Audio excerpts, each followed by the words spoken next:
Hey, all you cool cats and kittens. Welcome to my series on how to be successful. In this video, I'm going to show you how to be successful on the first application assignment.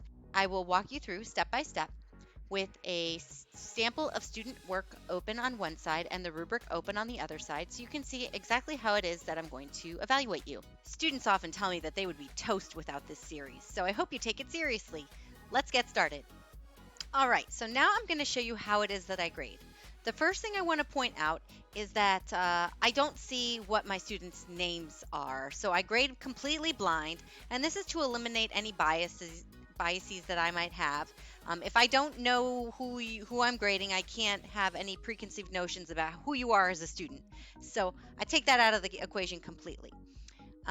Something else you'll notice, I've got the document up on one side and I've got the rubric up on the other side. This is old student work. I did work with the TA to revise the assignment. This is the new rubric. I'll be referring back to this at the end, but I'm just going to show you, give you an idea of how it is that I grade. I'm going to skip over question number 1. For question number 2, I'm looking for you to think about 10 questions that you want to ask in your interview. And the idea is that you'll plan the interview out before you do it. So you write down the questions. They're preferably open-ended so that they can get your client talking and giving you more information than a yes or no question. These are not great questions, but as you can see, I'm not very picky for these. So you're going to write those 10 questions, and then you're going to write the 10 responses that your client gives you. This is not great student work. For question number 3, you need to tell me whether or not your client is physically active, but don't just say yes or no, because that's not going to help me. You need to give me information that explains to me that you know what it means to be physically active. So I have actually defined it here for you.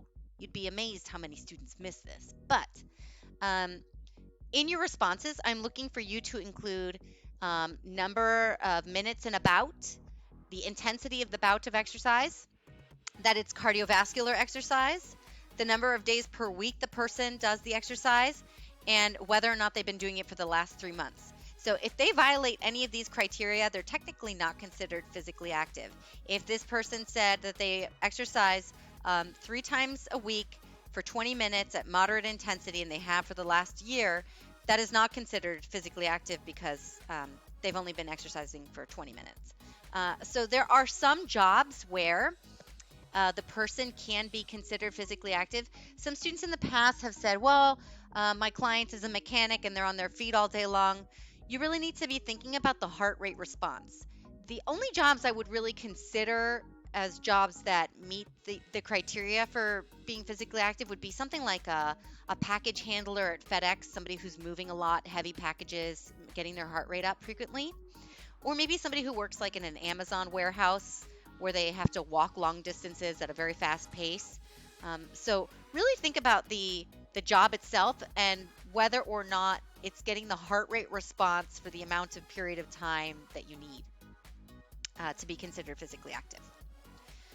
So here in your responses, like I said, I'm looking for the time, duration, intensity, frequency, all of the stuff.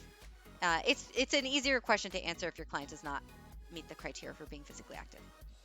All right, for the PAR-Q, I actually prefer that students either attach a completed PAR-Q or a screenshot of a PAR-Q that's completed or a picture of a PAR-Q that's completed.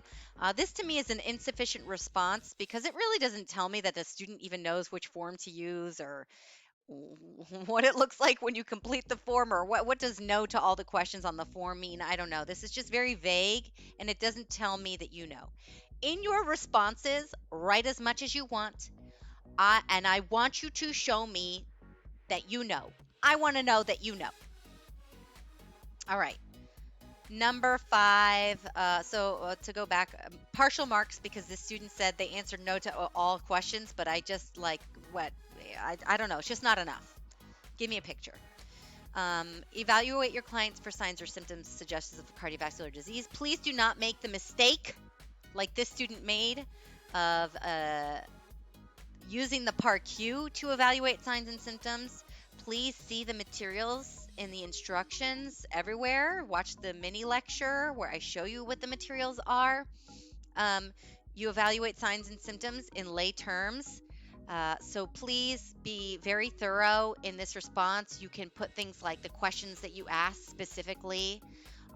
You could put a picture of the table that you use to evaluate signs and symptoms suggestive of disease. I don't know. Just show me that you know. All right, number 6. Use the ACSM screening algorithm to tell me whether or not this person needs medical clearance to begin exercising, and if they can begin exercising, at what intensity can they exercise. So here, these are obviously insufficient responses because I explicitly say I wanted to see the answers from these. So when you're using the ACSM screening algorithm, you input whether or not the person is physically active, whether or not they have a history of disease, and whether or not they have signs or symptoms of disease. So those are the answers that I'm looking for you to include here. Does your client need medical clearance to begin exercising? Explain your answer. They are physically active, they have no history of disease, and they have no signs or symptoms of disease. So that's what my answer to number 1 would be. My answer to number 2 would be they can continue exercising at moderate intensity and increase to vigorous intensity as tolerated. So that is the correct response here. You could put an image of the ACSM screening algorithm that you use with a little explanation, something, anything. Show me that you know. I'm going to jump over to your assignment because there are some differences. Let me pull up that document.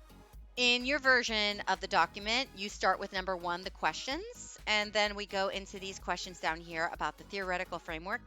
Students, we have made this change because students often confuse motivational techniques or motivational strategies with behavior change frameworks. So we want to make it clear that there's a difference. We want you to go through the book and select the motivational or the behavior change framework that most speaks to you or is best suited for your client based on the questions that you asked. And then, based on the framework that you've selected, you will choose 2 motivational or behavior change techniques that you can implement with your client as you begin exercising with them. And then finally, on every assignment, I want you to evaluate yourself on your effort. Okay, students sometimes get confused that they rate themselves on their performance or how well they think they did. I want you to tell me how much work you put into this. So that way I can know if you put in a 10 effort and you get a 50% on your assignment, I can give you feedback to help you improve your performance. I do want you to know that I stick as closely to the rubric as I possibly can. I make my grading as transparent as humanly possible. I want my students to succeed. Your success is my success. So my tips for this are to write as much as possible. Focus on the worksheet and less on the interview itself. Put your effort into the worksheet, not into the interview. So that way, when you reflect, you don't say, I put in a 10 effort because I actually did the interview. I would rather I put a 10 effort because I worked really hard on the worksheet, or I worked really hard on studying to prepare for the worksheet, something like that. All right, I hope that this is enough information for you to be successful. Let's see some A's.